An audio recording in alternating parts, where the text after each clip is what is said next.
Madame, messieurs, bonjour. Bienvenue sur la chaîne Info La Creuse, les titres du journal. Les puces des couturières, un rendez-vous très prisé à Évaux-les-Bains. Le Damier, un restaurant de charme et de terroir à Fontanières. Évaux-les-Bains dans la Creuse, Suzanne nous amène au siècle d'antan. Guénaëlle, romancière creusoise, vous transportera entre deux mondes. Un rendez-vous à l'EPO avec Régis Alajoignine, un instructeur très expérimenté. Vos rendez-vous de ce week-end, la météo de week-end de Pâques.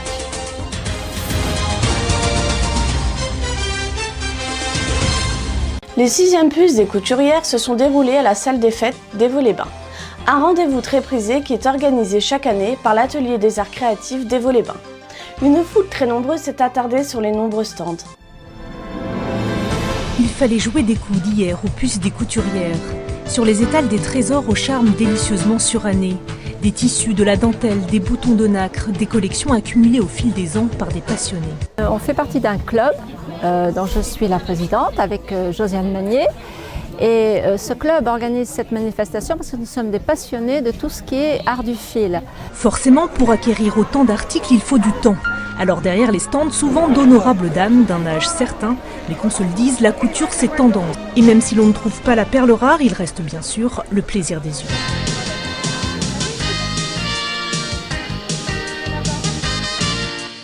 Dans une ambiance intime et chaleureuse, vous découvrirez une cuisine traditionnelle et soignée au restaurant Le Damier. Une cuisine de terroir dans la commune de Fontanières dans la Creuse.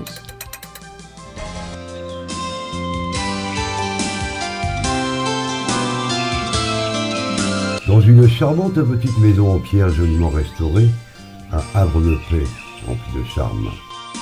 Situé dans un joli village creusois, Le Damier est au centre de Fontanières, à quelques kilomètres de la cité thermale du Limousin, Évaux-les-Bains.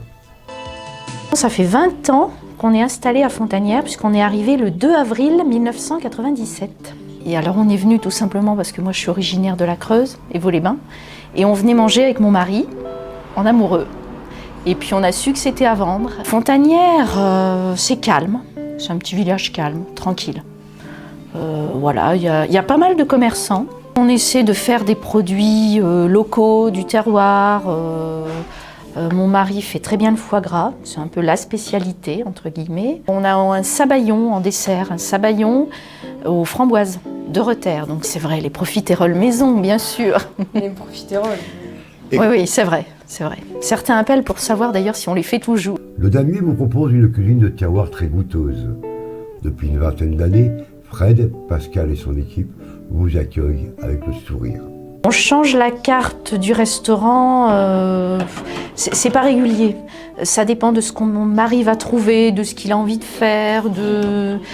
Puis comme on fait un petit peu de traiteur à côté, on jongle un peu entre le restaurant et le traiteur. Donc c'est vrai que le changement de carte n'est pas précis comme certains restaurants entre l'hiver et l'été. Il n'y a pas de... Bon, il y a bien un petit changement quand on arrive dans le printemps, mais...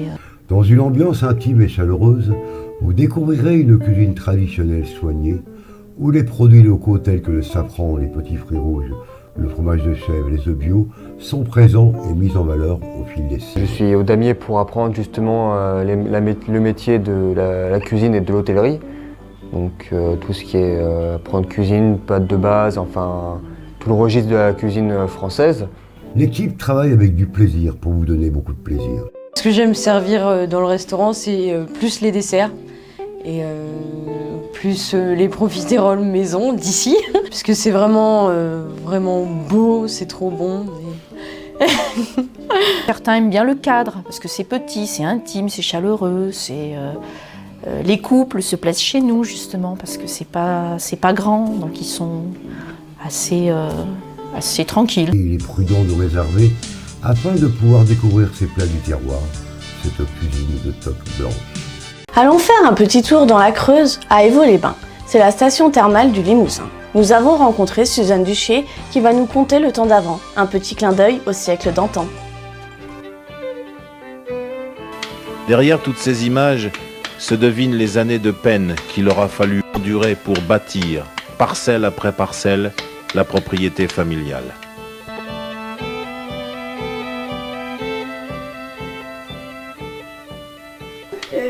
mes ancêtres, ils ont été, parce que mes grands-parents, ils étaient au domaine de la Roche-et-Mont, sur le marquis de la Roche-et-Mont.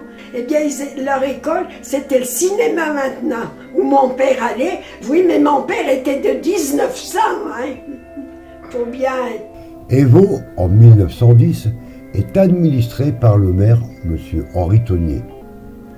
Les 3015 habitants de cette époque se rendent à la foire tous les premiers lundis de chaque mois. Il y avait beaucoup de magasins en ville. Ah oui, la rue là, qui descend, là, il y avait la poste, et puis de chaque côté, il y avait des magasins. Il y avait un marchand de tissus. Dans la rue, là, maintenant, c'est tout des nouveaux. Il n'y a plus d'anciens qui sont tous décédés, bien sûr. Non, il y avait un petit café, là, qui était là, en montant, là, sur la route de Sana, là. Un petit café, là, qui était dans la première maison, qui y a encore, quoi. On n'était plus tranquille dans le temps, hein. On n'avait pas tant de... D'abord, on voit plus de monde à pied. Dans le temps, on marchait avec des petits... J'ai connu, moi, les petites voitures à l'âne, hein. Ah, un père Mativé, oui, avec son âne et son tonneau.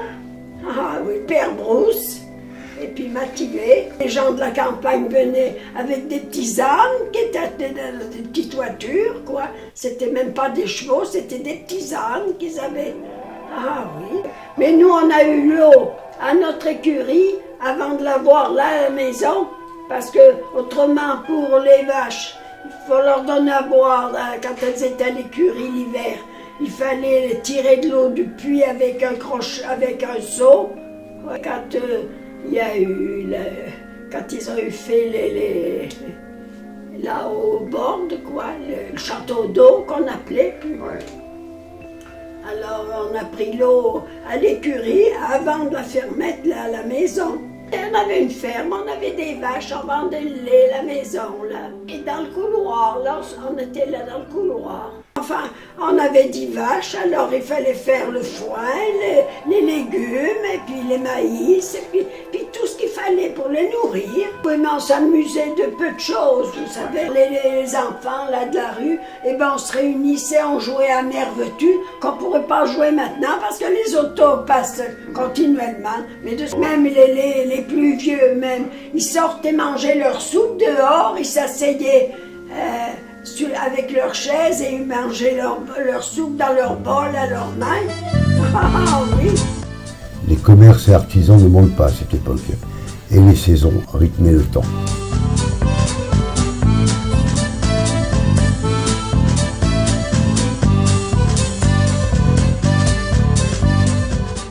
Le mystère, l'irréel, c'est son univers. C'est à vous maintenant, lecteur, d'imaginer la suite de ses prochaines aventures. Guénaëlle, romancière creusoise, vous emmène entre deux mondes. De l'imaginaire à la réalité, il n'y a qu'un pas. Si d'aventure le hasard vous mène un soir dans les rues sombres de la Creuse, peut-être la verrez-vous passer à la recherche de son ombre. Romancière creusoise, elle aime faire rêver, imaginer. Le mystère, l'incertitude, l'irréel, c'est l'univers de Guénaëlle. Surnaturel, aventure, ouais, aventure. Je suis pas un roman à l'eau de rose, moi, j'aime quand ça bouge. Donc faut qu'il y ait de l'action tout le temps. La Creuse, le mystère, ça me parle, donc j'ai fait un mariage des deux ingrédients et je trouve que ça réussit bien.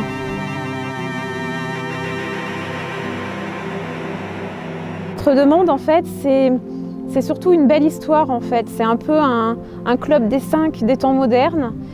C'est une histoire en fait où les adultes peuvent se redécouvrir avec leur âme d'enfant et où le jeune public peut se mettre facilement en fait à la place des héros. Moi-même, j'aime beaucoup tout ce qui est paranormal, surnaturel. Et par mes romans, j'avais envie tout simplement de flirter avec cette atmosphère un peu étrange, un peu mystérieuse.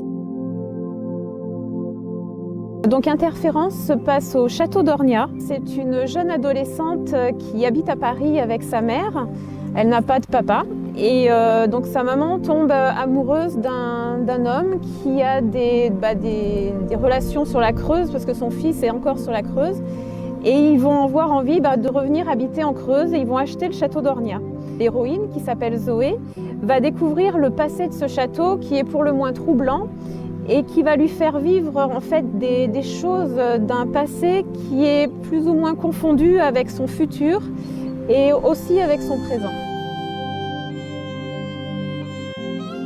L'Oiseau d'argent se passe à l'abbaye de Bonlieu. L'héroïne s'appelle Séléna. Elle habite à Limoges avec ses parents et elle a envie de venir en fait en vacances chez sa grand-mère qui habite à Bonlieu. Et cette abbaye l'a toujours fascinée. L'histoire de l'abbaye de Bonlieu, dans l'histoire, était un ancien orphelinat qui recueillait les enfants de la guerre, de la Seconde Guerre mondiale. En 1946, 4 enfants ont disparu mystérieusement et n'ont laissé aucune trace. Donc Séléna va être interpellée par cette histoire et va rentrer dans cette abbaye, va faire la rencontre d'un jeune garçon qui va s'appeler Arthur. Et tous les deux, en fait, ils vont aller sur les pas de ces enfants et essayer de percer cette énigme et savoir ce qui s'est passé cette fameuse nuit de 1946. Immortel secret, c'est mon dernier roman. Il se passe dans un petit village qui s'appelle Cressa. C'est 4 adolescents, enfin des jeunes adultes, ils ont 18 ans, qui un soir vont voir une lumière dans le cimetière et vont être interpellés. Donc forcément, ils vont vouloir y aller, ils vont chercher ce qui se passe, ils vont tomber sur des pilleurs de tombes. Et ces pilleurs de tombes, quand ils vont être surpris, vont laisser tomber en fait leur butin. Il va y avoir dans ces petits trésors en fait qu'ils ont pris dans les tombes des choses étranges qui vont associer, qui vont ouvrir des boîtes. Ces boîtes vont ouvrir des passages souterrains. Les passages souterrains vont les emmener dans des lieux mystérieux. Et au bout du compte, ils arriveront à découvrir ce secret qui est soi-disant immortel. Alors le prochain roman, en fait, j'ai un dilemme parce que j'en ai attaqué un nouveau. Mais vu que celui-ci c'est le dernier et qui va avoir une suite automatiquement, pour ceux qui l'ont lu, ils peuvent se rendre compte qu'à la fin il y a quelque chose qui laisse supposer qu'il va y avoir une suite. Et j'ai encore celui-là en fait beaucoup dans la tête, donc je sais pas, je suis partagée entre le fait de continuer celui-là sur un autre tome, de faire d'autres aventures ou de carrément casser et de passer sur autre chose. Donc je sais pas, en ce moment entre les deux mon cœur balance. Son dernier roman, Entre deux mondes, nous transportera dans une atmosphère à la fois étrange et fascinante. Interférence, L'Oiseau d'argent, Entre deux mondes, de belles histoires surnaturelles avec un lien commun, la Creuse mystérieuse. La voltige aérienne, c'est un sport, mais surtout une passion. Nous avons rencontré Régis Alain Joannine à l'EPO dans la Creuse. Il nous fait partager son univers aérien. L'école de voltige s'adresse aux pilotes débutants, tout comme aux pilotes expérimentés. Récemment, Régis Alain Joannine était sur l'aérodrome de l'EPO dans la Creuse afin de faire découvrir sa passion, la voltige aérienne. Nous, c'est la passion, vous savez, c'est la passion et on aime former les gens et les emmener au plus haut niveau. Le club s'appelle l'Amicale de voltige aérienne, que j'ai créé en 1980, ça fait déjà 37 ans, le temps passe vite. On est une centaine de membres actifs et sur la centaine, je dirais, il y en a à peu près une 50 qui sont plus actifs que les autres et une trentaine qui sont très actifs parce qu'eux, ils font de la compétition. Ça clignote ? C'est bon. Ok, super.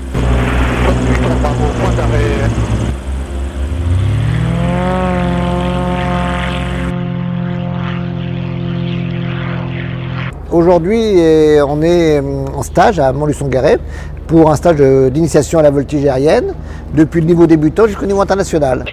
On amène l'avion à 130, on fait pas des tours de piste comme ça, Le but, c'est de former les gens, donc un peu comme une patinage artistique, c'est de maîtriser l'avion dans les 3 dimensions, à faire une boucle, c'est-à-dire un rond un rond parfait dans un plan vertical dans le ciel, ou des renversements, ou des tonneaux, etc. Là, on leur fait des initiations en manœuvres inusuelles, c'est-à-dire la vrille, un décrochage, etc., qu'ils ne peuvent pas faire avec leurs avions qui ne sont pas prévus pour ça. Ça s'appelle maintenant des vols de découverte, où on peut offrir des vols de découverte aux gens qui sont intéressés.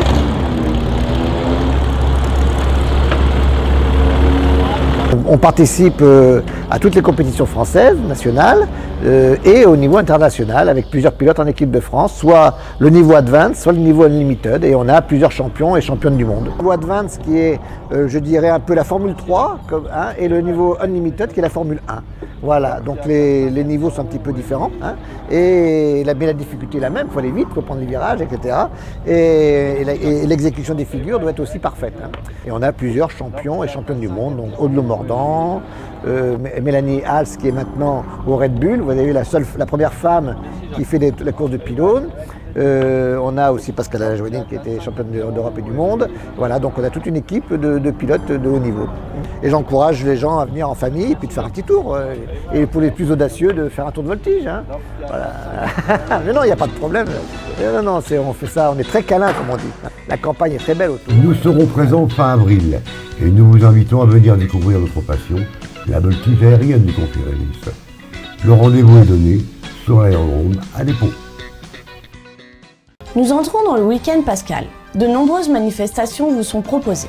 Parmi tant d'autres, voici quelques rendez-vous proches des volets. Samedi 15 avril, le trophée Bastianelli. Un rendez-vous cyclotouriste organisé par le CC de Minsa à Évaux-les-Bains à partir de 14h. Partez à la chasse aux œufs à Chambon-sur-Ouest dès 14h30. L'amicale des commerçants et artisans vous invite au marché de Pâques à Évaux-les-Bains. Dimanche 16 avril, le réseau Bulle 23 vous invite à son vide dressing à Minsa de 9h30 à 17h30. Lundi 17 avril, ouverture à tous de la saison pêche au plan de la Gagne à Évaux-les-Bains. La carte est obligatoire pour tous les pêcheurs. Renseignements Office de tourisme d'Évaux-les-Bains. Concours de pétanque à Clunia à partir de 14h. Nous vous souhaitons de bonnes fêtes de Pâques. Une météo très maussade marquera ce week-end. Une alternance éclaircie avec de nombreux nuages viendront gâcher quelque peu ce week-end pascal. Quelques averses sont prévues samedi. Les températures seront néanmoins au-dessus de la moyenne. Nous vous remercions de votre attention. Nous vous donnons rendez-vous prochainement pour une nouvelle édition. Nous vous invitons à partager cette première édition. Et n'oubliez pas de cliquer sur le j'aime de notre page Facebook Info en Creuse.